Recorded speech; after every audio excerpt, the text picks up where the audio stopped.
C'est Ursule encore. On est le 2 février 2022.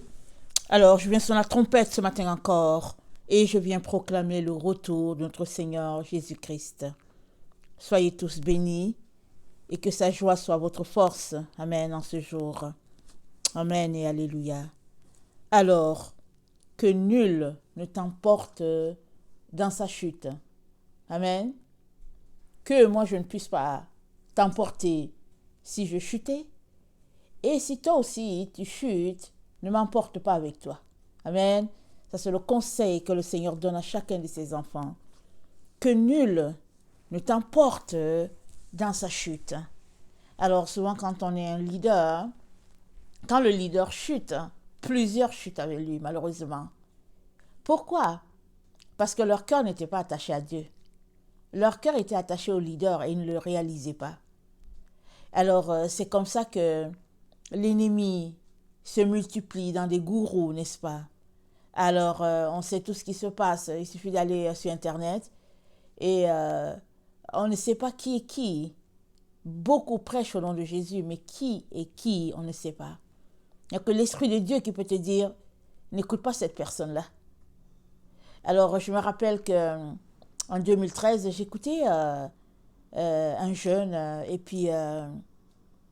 et il prêchait. J'étais tout simplement étonnée qu'un jeune pouvait prêcher comme ça. Amen. Et puis j'étais là, je l'écoutais tout simplement. Je l'ai écouté peut-être 2-3 fois avant de... Tu sais, tu écoutes d'abord quelqu'un et tu te dis, bon, je veux voir un peu de quel esprit il est animé. Alors, après, il avait, je pense, des conférences. Amen. Et il semblait vivre en Angleterre. Je ne me rappelle plus exactement où. Alors, je me suis dit, OK, je vais suivre ces conférences. Je vais suivre, au fait, les différents séminaires qu'il a. Et c'est là que le Seigneur intervient et me dit, Ursule, sors de là immédiatement. Sors immédiatement d'écouter ce jeune homme-là. Il dit immédiatement, sans tarder même. J'ai dit, waouh. Et le Seigneur sait que la veille, j'avais écouté ce jeune homme-là, il parlait qu'il avait une expérience du ciel. Aujourd'hui, quand j'y pense, je ris. Il avait une expérience du ciel et il est arrivé au ciel et puis les gens étaient en verre. Les gens étaient comme du cristal. Ah, vous savez, le ciel, ça parle de la rivière du cristal, n'est-ce pas? Alors tu écoutes ça, tu dis waouh. Mais nulle part dans la Bible, c'est dit que les hommes étaient comme du cristal là-bas au ciel. C'est pas dit ça. La rivière était comme du cristal parce que Jean essayait de décrire. Il essayait de décrire, comment on appelle ça, le plancher qui était là, il n'arrivait pas et puis les gens marchaient, les gens se tenaient sur, en tout cas une plateforme et sa manière de le décrire, la façon qu'il pouvait le décrire pour qu'on puisse le comprendre, il disait que c'est comme du cristal. La rivière comme du cristal. C'est ça, je pense que c'est peut-être dans Apocalypse 15, peut-être au verset 1 et 2, si j'ai bonne mémoire. Alors, il a décrit ces êtres humains qui étaient comme du cristal. Et puis bon, moi je l'ai écouté et puis je me suis dit, ah, bon, on va essayer de le suivre. Et le Seigneur m'a dit, sors de là immédiatement. Immédiatement. Alors, ce qui s'est passé, c'est que après donc, j'ai commencé à faire mes recherches. Quand le Seigneur m'a dit, sors de là immédiatement, j'ai commencé à savoir, mais qui est ce monsieur-là pour que le Seigneur me dise, sors de là immédiatement. Ok, bon, j'ai fait comme je pouvais. Et puis, souvent, on n'a pas toutes... on n'a pas toutes les réponses à nos questions, n'est-ce pas? Et puis aussi, quand on fait des recherches, on n'a pas forcément tout ce qu'on veut, on aimerait avoir. Et ça a pris du temps, peut-être 1 an ou 2 ans, hein, et puis tout est sorti sur ce monsieur-là. Mais avant cela, j'avais su que c'était un homme d'affaires, c'était un homme qui roulait des montants, et je n'ai rien contre le fait qu'un serviteur de Dieu puisse aussi être un homme d'affaires, je n'ai rien. Parce que ça arrive, Job était un serviteur de Dieu. La Bible nous dit qu'il était riche, mais il n'était pas l'évangile de la prospérité, par exemple. Et par après, j'ai su qu'il était trempé pas mal dans de la magie, ce jeune homme-là. Alors, c'est une époque où j'avais arrêté d'écouter tout ce qu'on pouvait écouter, parce que j'ai écouté l'évangile de prospérité, j'ai écouté telle personne, j'ai écouté, j'étais dans mes maternités, les enfants étaient petits, alors souvent on se dit, c'est plus facile, au lieu de lire sa Bible, on se dit, je vais écouter quelqu'un. Alors je suis sortie de tout cela, tout cela, amen, et quand je suis sortie de tout cela, j'ai vécu une période un peu où on se cherche, n'est-ce pas? J'étais là, parce que pourquoi est-ce que j'ai décidé de sortir de toutes ces choses-là que j'écoutais, tous ces pasteurs, tout le monde, on avait même une chaîne chrétienne. J'ai décidé tout simplement, non, ça suffit. C'est que je n'arrivais plus à entendre Dieu par moi-même. J'entendais Dieu uniquement par eux. Je ne sais pas si vous me comprenez. Ce qu'ils disaient, c'était ça que Dieu me disait. Mais moi, je suis l'enfant de Dieu. Je peux aussi prendre ma Bible et lire. D'accord, je peux écouter une personne 30 minutes, je peux écouter une autre 30 minutes, mais ce n'est que ça que je faisais toute la semaine. Et puis bon, évidemment, je lisais mes psaumes et mes proverbes. En tout cas, je ne ratais pas ça. Ça faisait partie, je ne ratais pas mes ABC du matin. Amen. Mais les autres choses, j'écoutais d'autres personnes. Et j'ai décidé de retourner à mon temps avec le Seigneur quand il n'y avait pas Internet. Qu'est-ce que je faisais? Je lisais ma Bible. Alors ça m'a pris du temps, j'ai un peu pataugé, peut-être quelques mois, mais ça s'est rétabli. Et j'ai pu voir que j'étais très loin, que la vague m'avait emporté vraiment, vraiment loin. Mais la grâce de Dieu m'a ramené, amen, au pied de la croix. Ce n'est qu'au pied de la croix qu'on obtient notre délivrance et notre liberté. Ce n'est que là. Ce n'est pas à travers une autre personne. Non, c'est au pied de la croix. Jésus-Christ a assuré la délivrance pour tout un chacun au pied de la croix. C'est au pied de la croix que nous naissons tous. La croix, c'est là que nous naissons tous. C'est notre lieu de maternité. Tout le monde. Il n'y a personne sur cette terre qui n'est pas né à la croix. Parce que c'est là que prend ta naissance. Et tu te rends compte que tu n'es rien sans Jésus. Et tu l'acceptes dans ta vie. Et moi, je viens t'encourager vraiment à questionner ton salut. Est-ce que tu as donné ta vie à Jésus? Est-ce que tu lui as donné ta vie? Parce que si tu ne lui as pas donné ta vie, tu peux être emporté par-ci, par-là, par tout vent. Et on est dans les temps où la séduction bat son plein. Mais celui-là qui a donné sa vie à Jésus, celui-là en qui le Seigneur demeure par son Saint-Esprit, cette personne-là, amen, il y a un témoin en elle. Ce témoin, il a fait que tu es mal à l'aise. Ou bien ce témoin, il a fait que Dieu lui-même se lève pour te dire, sors de là, immédiatement. Soit par des rêves, par ceci, il te dit, allez, sors. Parce qu'il sait que tu es en train de chercher le chemin, mais ce n'est pas là qu'il faut chercher le chemin. Le chemin, c'est dans la présence de Dieu. Tu peux venir t'asseoir une fois, 2 fois, 3 fois, et puis tu t'assois pendant 3 mois, tu n'entends rien. Continue de t'asseoir. Dieu est fidèle. Si c'est lui que tu cherches, il se révélera. Il sait pourquoi il tarde à venir. Amen. Parce que il éprouve nos cœurs. Amen. Il éprouve nos cœurs pour savoir si vraiment tu l'aimes ou bien si tu es là juste pour les bonbons qu'il peut te donner. Et à un moment donné, s'il se rend compte que non, l'enfant tient toujours, alors il vient. Amen. Alors, la nuit dernière, le 1er février 2022, j'ai fait un rêve. Et j'ai rêvé d'un serviteur de Dieu qui, bon, beaucoup de gens le connaissent certainement. Et puis, qui voyage. En tout cas, je ne sais pas s'il continue à voyager avec cette affaire qu'il faut avoir une double vaccination pour voyager. Je ne sais pas s'il continue à voyager. Mais c'est quelqu'un qui voyageait. Et puis, c'est quelqu'un qui est connu, qui aussi respectait la communauté chrétienne. Ok, j'ai fait un rêve et il était en train de prêcher, cette personne-là. Cette personne-là prêchait et tous les gens qui venaient s'asseoir pour l'écouter, c'était des cercueils. Au fait, les gens venaient pour l'écouter et quand ils venaient, la personne qui était là, elle était juste un cercueil. Et moi, je ne comprenais pas. J'étais là, que ce soit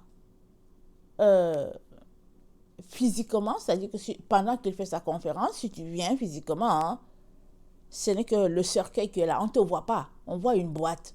On voit un corps qui est là. Et si c'est par Internet aussi, ce n'est que des cercueils.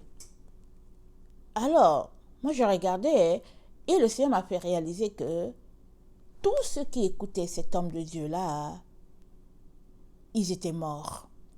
Ou bien ils mouraient. Ils se transformaient en cercueil. Ce n'est même pas que c'était des corps d'une personne qui était là. On ne voyait même pas la personne. On voyait juste la boîte. La boîte, les cercueils, que ce soit en bois, c'était ça qu'on voyait qui était déposé là, à chaque endroit où les gens l'écoutaient. Alors si dans une salle, il était là en train de donner sa conférence, alors si c'était une place de 200, il y avait 200 cercueils qui étaient là, alignés, qui étaient assis là. Qui étaient assis, qui étaient déposés là. Et j'ai été intriguée. Et puis, attendez, je vais tourner mon cahier.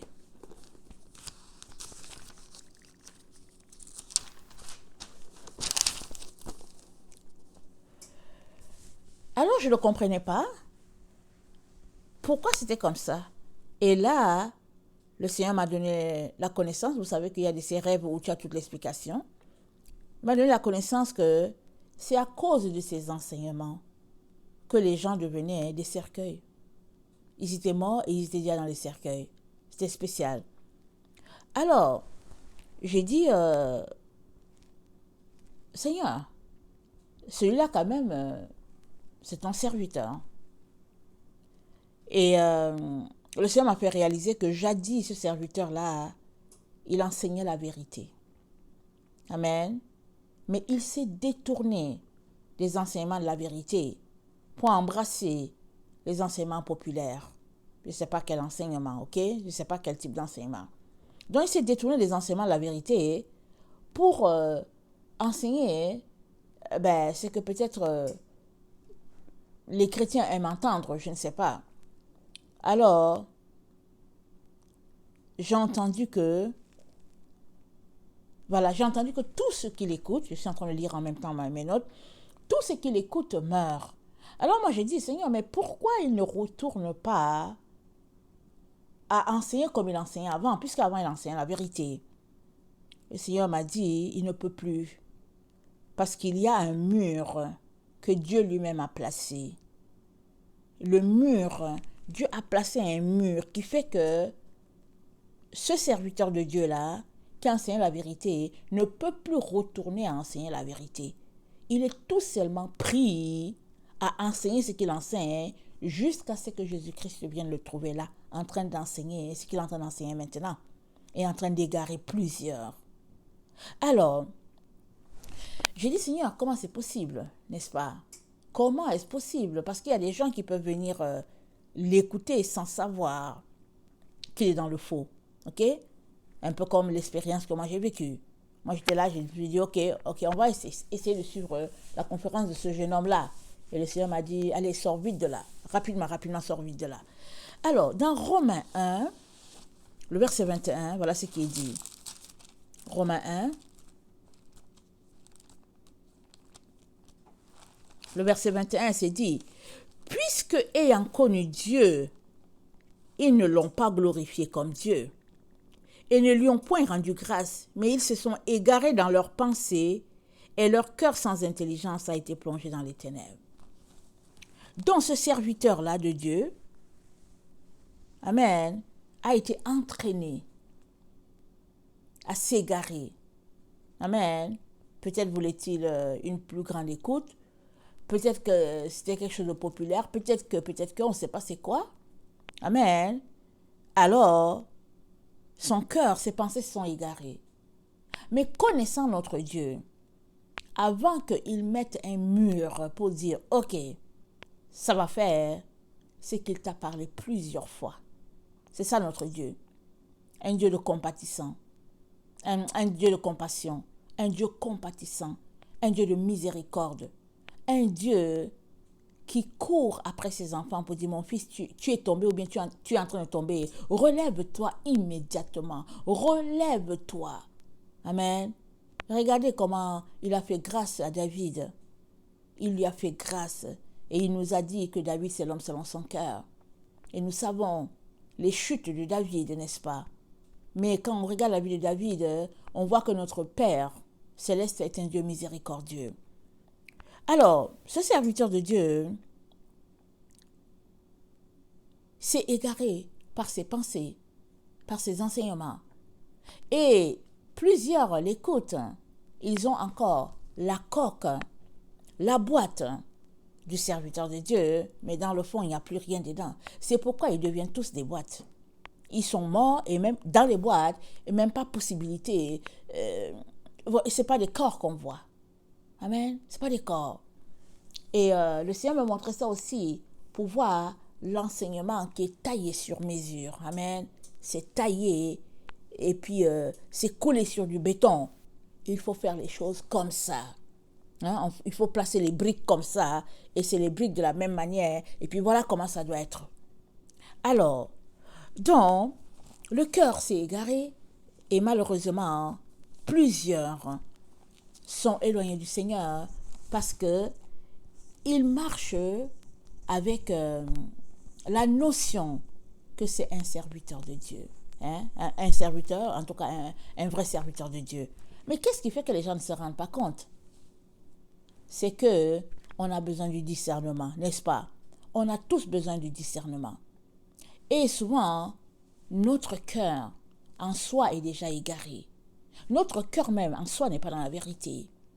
Et on cherche où se trouve la vérité. Et parce que le cœur est déjà égaré, alors on s'en va encore en direction d'une personne qui est déjà égarée.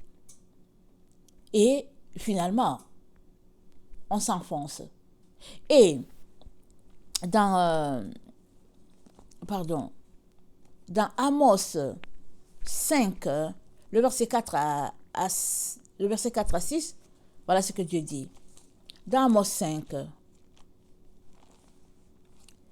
car ainsi parle l'Éternel à la maison d'Israël, cherchez-moi et vous vivrez. Ne cherchez pas Bethel, n'allez pas à Gilgal, ne passez pas à Beersheba, car Gilgal sera captif et Bethel anéanti. Cherchez l'Éternel et vous vivrez. Craignez qu'il ne saisisse comme un feu la maison de Joseph et que ce feu ne la dévore sans personne à Bethel pour l'éteindre. Amen. Donc c'est sûr qu'il y a un sens à Bethel, il y a un sens à Gilgal, il y a un sens à Beersheba. Donc je n'ai pas trouvé tous les sens, j'ai trouvé le sens de Bethel, le sens de Gilgal. Amen. Mais Beersheba, je n'ai pas encore trouvé le sens. On va espérer que je vais finir par le trouver. Mais Bethel, c'est la maison. Amen. C'est la maison de l'Éternel. Et nous savons que qui dit maison, dit repos, dit confort, c'est-à-dire on se sent chez soi, et puis ben voilà. Et Dieu nous dit, il dit à la maison d'Israël, il dit de le chercher lui, et vous vivrez. Ne cherchez pas Bethel. Il nous dit de ne pas chercher la maison, le confort. Ne cherchons pas ces enseignements.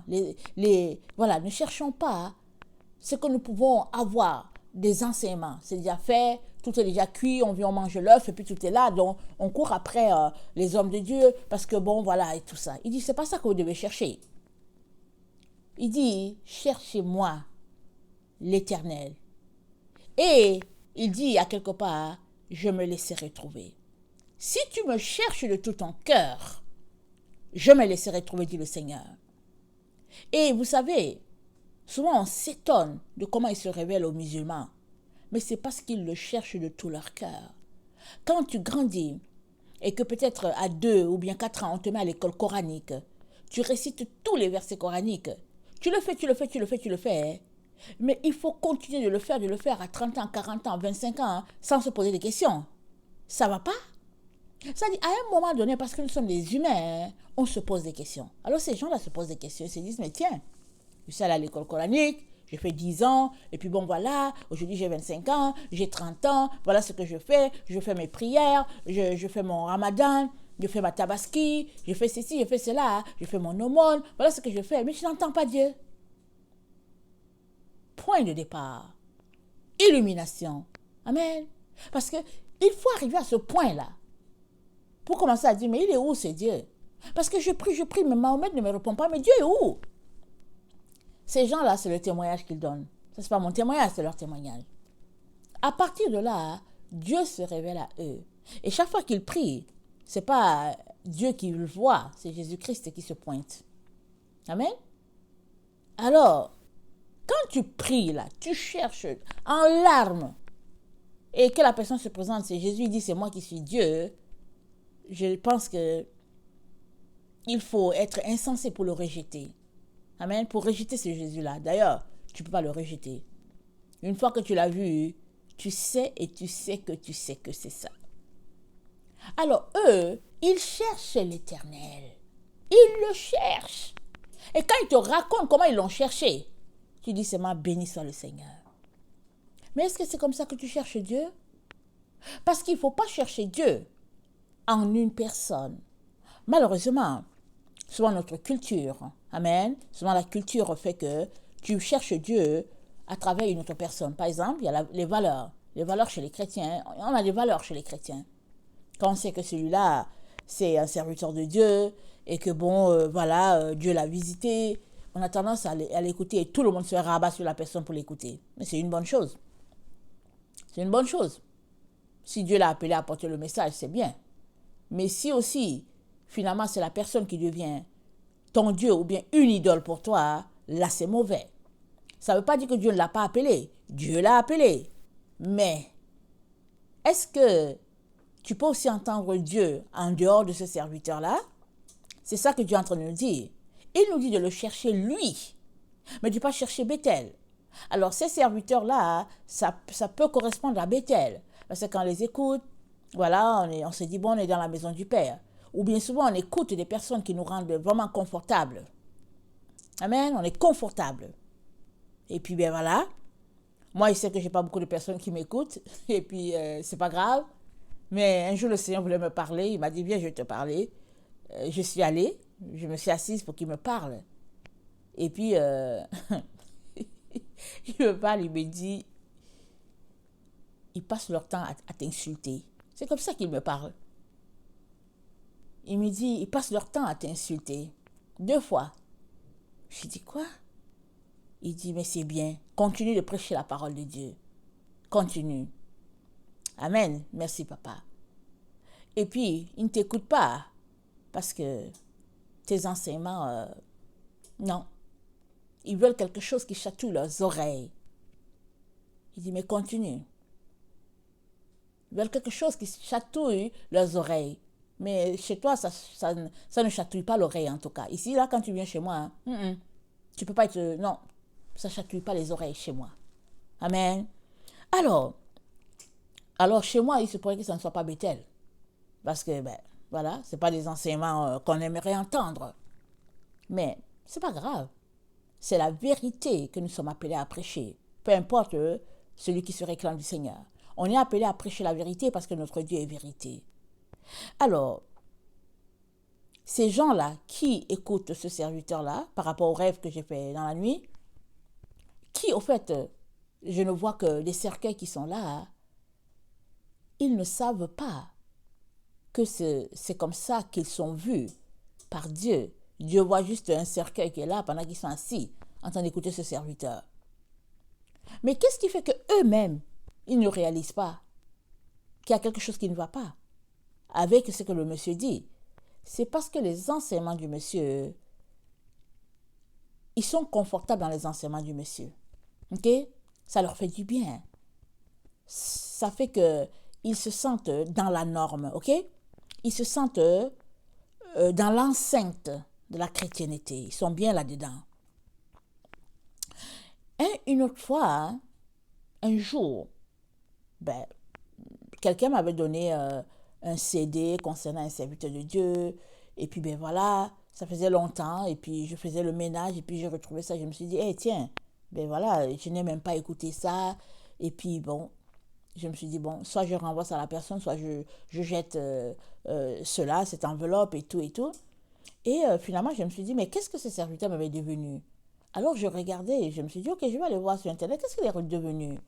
Je suis allée voir un peu, j'écoutais un peu, j'ai un peu cliqué un peu, j'ai tapé son nom, j'ai zappé et tout et tout. J'ai dit, ah, ok, ok, ce sont des choses comme ça qu'il enseigne et tout et tout. Mais je ne connais pas le monsieur. Je ne connais pas. Mais je suis restée peut-être 5 minutes par-ci, peut-être 7 minutes par-là. Et puis, ben voilà, et j'ai dit, bon, ok, ça m'a donné une idée de la personne. Je suis allée me coucher. Le rêve que j'ai fait. Le Seigneur m'a dit, quand j'ai fait, c'était dans mon rêve. Il m'a dit, si tu ne veux pas te retrouver en enfer, sors de là immédiatement, n'écoute plus jamais ce monsieur-là. Je me suis dit, waouh. Mais quand je voyais les vues sur ce que ce monsieur-là prêchait, quand je voyais les applaudissements, quand je voyais tout ce que les gens disaient de ce monsieur, je me suis dit, waouh. Et le Seigneur m'a dit, si tu ne veux pas te retrouver en enfer, sors de là immédiatement. Je ne veux plus que tu écoutes ce monsieur-là. Mais je n'ai même pas écouté longtemps. Hein. Je voulais juste savoir c'est qui ce monsieur au fait. Parce que je me suis rappelé qu'en 1999 ou bien 98, écoutez là, depuis le temps 1998 ou 99, quelqu'un m'avait remis une enveloppe avec ce monsieur-là qui avait prêché à une conférence. Alors je me suis dit, mais de quoi même il était question? Qu'est-ce que ce monsieur prêche? Voilà, c'était juste ça. C'était juste par curiosité que je voulais savoir. Et le Seigneur m'a dit, attention, tu vas te retrouver en enfer si tu l'écoutes. Alors, tout cela pour dire que il est très important que toi-même, en tant qu'individu, tu puisses questionner l'esprit qui t'anime. Est-ce que ce qui t'anime, c'est vraiment une connaissance de la vérité et toute la vérité? Dieu va t'aider. Mais si ce qui t'anime, c'est juste d'être confortable dans ce que tu entends, alors tu continueras d'entendre de faux enseignements. Parce que tout ce que nous avons, bon, pas tout, la plupart des choses que nous avons autour de nous et dans les temps dans lesquels nous sommes sont des choses qui nous confortent. Amen. Sur Internet, il y a quand même des personnes par-ci, par-là qui prêchent la vérité, qui apportent des messages de la part du Seigneur, qui déclarent des paroles vraiment qui séparent les bons grains des mauvais. Il y en a. Mais il y a aussi beaucoup, beaucoup, beaucoup de fausseté. Et si tu ne viens questionner Dieu pour dire, Seigneur, est-ce que c'est toi? Seigneur, est-ce que c'est toi? Est-ce que c'est toi? Tu ne sauras pas et tu seras emporté. Alors, donc Dieu nous dit de ne pas chercher Bethel, de ne pas chercher Gilgal non plus. Gilgal, c'est la guérison. C'est l'endroit où tu peux trouver la guérison, tu peux trouver un refuge et tout. Dieu dit non, c'est lui que tu dois chercher. Si tu cherches l'Éternel des armées, tu le trouveras. Mais questionne-toi, parce qu'on est dans des moments vraiment très, en tout cas, on est proche de la venue de notre Seigneur. Et pour rien, tu passes de l'autre côté. Comme ces gens-là qui viennent s'asseoir pour écouter ce tome, entre guillemets, de Dieu, là. Alors, on a nos valeurs chrétiennes qui nous poussent à aller écouter de telles personnes parce que ça fait partie de nos valeurs, amen, d'écouter les serviteurs de Dieu. Ça fait partie, c'est des règles établies que s'il y a quelqu'un que Dieu a élevé, il faut aller l'écouter. Que bon, c'est intéressant. Mais qu'est-ce que ça envoie? Ça envoie que on marche par le nom de la personne. Amen. C'est le nom de la personne qui nous intéresse. Et ça, la Bible appelle ça la séduction. Parce que ce qui nous attire, c'est parce que la personne s'est fait un nom. Mais elle s'est fait un nom, pourquoi? Son nom vient d'où? Pourquoi elle s'est fait un nom? Est-ce que c'est Dieu qui l'a élevé? Par exemple, Jérémie s'est fait un nom. Mais Jérémie, il était dans la fosse. Il a souffert. Le prophète Michée a été giflé. Alors qu'il parlait au roi, il a reçu une bonne gifle. Et quand on lit la Bible, on sait comment les serviteurs de Dieu sont maltraités. Mais quand tu entends un serviteur de Dieu qui te dit que oui, regardez sur votre cellulaire, votre argent va se multiplier à la bourse, il y a quelque chose qui ne va pas. Alors, il y a quelque chose de culturel. Par exemple, je ne suis pas en train de parler des Africains, ok? Moi-même, je suis africaine, ok? D'origine. Alors, par exemple, chez nous, dans la culture africaine, il y a le respect de l'autorité. Alors, quelqu'un vient dire il est pasteur. Tu ne sais pas où est-ce qu'il était pasteur, qui l'a appelé, tu ne sais pas. Mais à partir du moment où il s'est investi comme pasteur, alors tout le monde dit, oui, homme de Dieu, tu viens te courber devant lui. Les gens se courbent devant les autres. Ah, c'est un pasteur, alors que c'est un charlatan. Qui va te révéler qu'il est charlatan? Il porte la soute maintenant. Il porte la soute du pasteur, il a une Bible en main, et tout, et tout. Et puis bon, on suppose qu'il est né, je ne sais pas, on suppose qu'il est né quelque part dans un endroit B. Alors, il se déplace, il habite maintenant dans un endroit P. Il habite maintenant. Et puis il vient et il dit, bon, c'est un nouveau venu, ben, je suis pasteur et puis j'habite maintenant ici à P. Mais tu étais où? Oh non, mais j'étais à B, je suis né là-bas, j'ai fait mes cours, j'ai fait ma formation, mon appel c'est là-bas à B. Et puis bon, Dieu m'a appelé à venir à P, donc j'habite maintenant à P. Et puis, ben voilà, petit à petit, apportez vos dîmes et puis bon voilà, ça va se multiplier, etc., etc. C'est comme ça que plusieurs personnes en Afrique sont entraînées à écouter des charlatans. Ils sont entraînés là-dedans. Et puis, ils ont cette culture-là que, au lieu de lire leur Bible eux-mêmes et de prier eux-mêmes, ils vont chez le charlatan pour que le charlatan prie pour eux. Ils viennent, oh pasteur, prie pour nous. Oh pasteur, prie pour nous. Alors, moi, je n'ai pas grandi dans un environnement où j'ai vu ça, mais j'ai appris que chez ces gens-là, en Afrique, quand tu es pasteur, souvent la file est longue. Les gens sont là assis. L'autre dit que non, je suis ici je suis venu depuis midi, j'attends. Il est déjà 15 heures. L'autre dit, j'attends, il y a des gens là-bas à l'intérieur. L'autre dit, ah non, mais moi, je suis venu avant toi parce que je suis venu depuis 10 heures du matin et puis il n'a pas encore eu le temps. Mais imaginez, donc le pasteur est devenu comme un chef d'entreprise qui reçoit les gens. Mais tu peux aller chez toi prier. Tu peux t'asseoir chez toi, tu as ta Bible. Dieu entend tout le monde. Mais on a en nous, amen, dans notre culture, que Dieu va entendre juste l'autre personne. Amen. Il va entendre le leader, il va entendre l'autorité qui est là, si c'est le père ou la mère, Dieu va l'entendre. Comparé à moi, il ne va pas l'entendre. Mais, en tant qu'enfant de Dieu, on doit entraîner l'autre à écouter Dieu, à aller vers Dieu, pas vers nous. On doit entendre l'autre. Amen. Alors, un jour, je priais, au fait, ça faisait un bout que je priais pour quelque chose. Ça faisait 3 mois à peu près que je priais, pas de réponse. Et je sentais dans mon esprit qu'il fallait que j'ai une réponse. Et je me disais que c'est pressé, il faut que j'ai une réponse. Alors je suis restée, je me suis dit, bon, c'est assez compliqué maintenant, comment je vais faire? Alors, j'ai les pensées dans ma tête, ok? J'ai dit, ok, je vais envoyer un courriel à tel homme de Dieu. Amen. Et puis je vais lui demander, je vais lui présenter la situation. Ok? J'ai pensé à ça. Mais je ne le connais pas, hein. Je sais seulement que j'ai souvent écouté ses prophéties.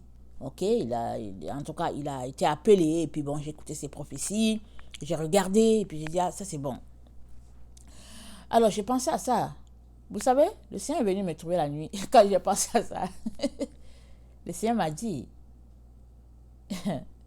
il m'a dit, si c'est lui qui prie, qui te donne une réponse, alors, même si c'est mon serviteur, ça veut dire que tu allais consulter un homme. C'est moi que tu as consulté. Tu dois apprendre à m'attendre. Amen. Le Seigneur m'a dit ça comme ça. Et j'avais déjà envoyé un mot. Voilà, j'ai pensé et j'ai envoyé un mot. Voilà. J'ai pensé et j'ai envoyé un mot. Je cherchais son courriel, j'ai envoyé un mot. Je cherchais par Facebook et j'ai envoyé un mot. Alors le monsieur a dit que, oh oui, vous pouvez me contacter par là. Finalement, je lui ai juste envoyé un mot encore pour dire, je suis désolée. Le Seigneur a répondu. Le Seigneur a répondu.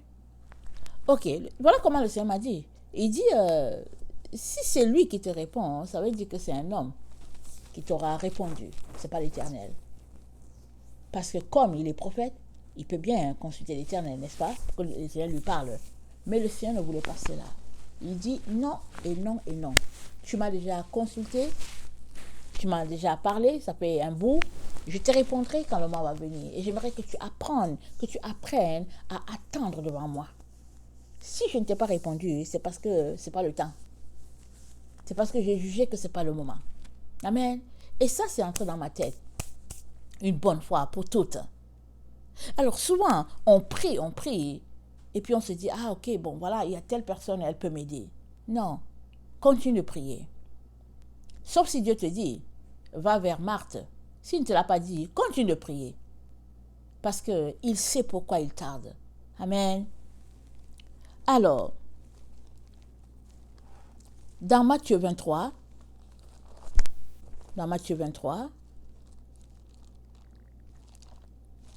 excusez-moi, le verset 5, c'est dit, ils font toutes leurs actions pour être vus des hommes. Ainsi, ils portent de larges phylactères et ils ont de longues robes, de longues franges à leurs vêtements. Ils aiment la première place dans les festins et les premiers sièges dans les synagogues. Ils aiment à être salués dans les places publiques et à être appelés par les noms Rabbi, Rabbi, par les hommes Rabbi, Rabbi. Mais vous, ne vous faites pas appeler Rabbi, car un seul est votre maître, et vous êtes tous frères. Et n'appelez personne sur la terre votre Père, car un seul est votre Père, celui qui est dans les cieux. Ne vous faites pas appeler directeur, car un seul est votre directeur, le Christ. Le plus grand parmi vous sera votre serviteur. Quiconque s'élèvera sera abaissé, et quiconque s'abaissera sera élevé. Amen. Alors, Dieu nous dit ça. Pourtant, on sait que dans la société, comme c'est fait, il arrive que tu vas appeler l'autre, ah mon maître, oh patron, oh ceci. Mais le Seigneur est en train de dire non. Qu'est-ce qu'il est en train de dire ici? Il est en train de dire qu'il n'y ait personne qui soit au-dessus de ta vie plus que Dieu. Qu'il n'y ait personne. Parce que quand cette personne va chuter, tu vas chuter avec elle. Qu'il n'y ait personne. Que la seule personne que tu appelles Père, ce soit Dieu. La seule personne que tu appelles directeur, c'est Jésus. La seule personne que tu appelles maître, c'est ton Seigneur. La seule personne que tu appelles Rabouni, c'est Jésus. Parce que tu sais que c'est lui et lui seul qui est l'autorité finale dans ta vie. Si c'est comme ça que tu fonctionnes, il n'y a personne qui t'entraînera dans sa chute. Et quand la personne chutera, tu ne diras pas c'est bien fait pour lui. Tu vas venir, tu vas prier, tu vas dire, oh Seigneur, c'est dommage que cela lui arrive, mais Seigneur, relève-le. Seigneur, tout le monde peut tomber. Seigneur, je prie que tu puisses le relever, que tu aies compassion de lui. Maintenant, si tu es en train de prier pour quelqu'un, tu pries, et puis Dieu te dit, prie pour autre chose. Il te dit, prie pour quelqu'un d'autre. Alors tu comprends que le mur est bien établi. Ça veut dire que cette personne-là, en tout cas, on ne sait pas ce qu'elle a fait à Dieu. Ça veut dire que Dieu l'attend pour la corriger correctement. Amen. Parce que nous sommes ses serviteurs. Alors, c'est dit, c'est quelque chose de terrible que de tomber entre les mains du Dieu vivant. Terrible. Alors, quand un serviteur de Dieu chute, non seulement il entraîne beaucoup avec lui, mais le pire, c'est qu'il ternit le nom de Dieu. C'est que beaucoup se moquent de Dieu. Et c'est ça, la partie qui fait le plus mal. C'est qu'au lieu que Dieu soit élevé, Dieu est rabaissé. Il est rabaissé jusqu'à terre. Et les gens se moquent, les gens, au fait, crachent sur notre Dieu. Et ça, c'est grave. Et il ne faudrait pas que nous, ces enfants, on puisse se comporter de manière à ce que notre Dieu soit bafoué. Au contraire, notre vie devrait pousser tout un chacun à connaître le Dieu qui est le nôtre. Amen. Rappelons-nous hier, le roi Darius, il a fait sortir un communiqué. Alors il a dit, c'est le Dieu de Daniel qui est l'Éternel. Il dit, c'est lui qui est le vrai Dieu, le Dieu de Daniel. Et ça, c'est parti du fait qu'ils ont jeté Daniel à la fosse au lion et puis Daniel n'est pas mort. Et ce sont ses ennemis qui sont morts. Quand le roi Balak voulait maudire Israël, Balaam lui a dit, il ne peut pas être maudit ce peuple-là. Dieu les a bénis. Il ne peut pas être maudit. Et Dieu, il s'est organisé pour que tout le monde dans la contrée craigne le Dieu d'Israël à cause des exploits que Dieu faisait au milieu d'Israël. Et chaque fois qu'Israël péchait, Moïse lui disait, une fois Dieu a dit à Moïse, je vais les bannir de ma face. Parce que ce qu'ils ont fait, c'est trop grave. Moïse lui a dit, mais est-ce que tu veux que les gens disent que le Dieu qui les a fait sortir d'Égypte n'était pas capable de les conduire sur la terre promise? Moïse a dit non. Non. Non, bannis-moi d'abord. Mets ta colère sur moi, Seigneur. Non. Alors, Dieu cherche quelqu'un à la brèche, parce que Moïse était à la brèche, pour intercéder pour le peuple. Dieu cherchait quelqu'un qui va se tenir à la brèche. Amen. Et il voit ça en chacun de ses enfants. Toi, tu es à la brèche pour un nombre de personnes, même si tu ne le sais pas. Chacun est à la brèche. Et pour élever le nom de Dieu.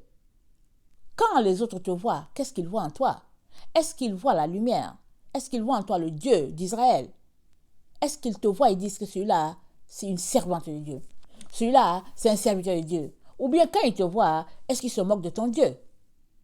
Parce que si on te voit et qu'on se moque de ton Dieu à cause de toi, sache que tu te tiendras devant Dieu et tu rendras compte. Alors, Matthieu 7, on connaît tous ce passage-là. Et le Seigneur nous dit, Matthieu 7, le verset 21, il dit, ceux qui me disent Seigneur, Seigneur n'entreront pas tous dans le royaume des cieux, mais celui-là seul qui fait la volonté de mon Père qui est dans les cieux. Ce n'est pas tous ceux qui disent Seigneur, Seigneur. Non, c'est celui-là seul qui fait la volonté de Dieu. C'est celui-là. Amen. Il dit, mais celui-là seul qui fait la volonté de mon Père qui est dans les cieux. Le Seigneur s'attend à ce qu'on fasse sa volonté, pas la volonté des hommes.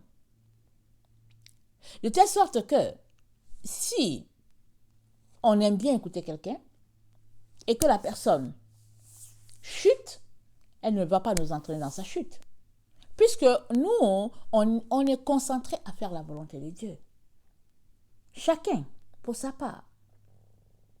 On ne sait pas pourquoi il a chuté.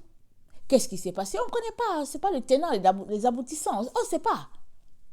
Mais on sait que toi et moi, nous devons demeurer connectés à notre Dieu, à notre Père. Connectés, vraiment. Chingom, Tarzan, collés. Pas moyen de nous détacher de notre Seigneur. Et c'est comme ça qu'on arrivera. Alors, depuis quand ce serviteur-là a-t-il cessé de faire la volonté de Dieu? On ne sait pas. Qu'est-ce qui s'est passé? On ne sait pas. Mais, es-tu capable de discerner, de savoir que telle personne a encore en lui l'onction divine? Ou bien, tu ne vois pas et puis tu t'assois.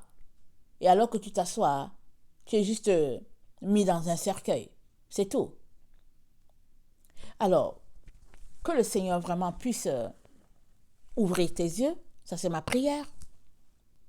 Et aussi,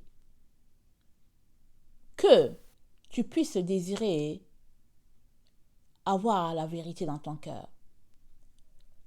David dit, tu veux que la vérité soit au fond du cœur.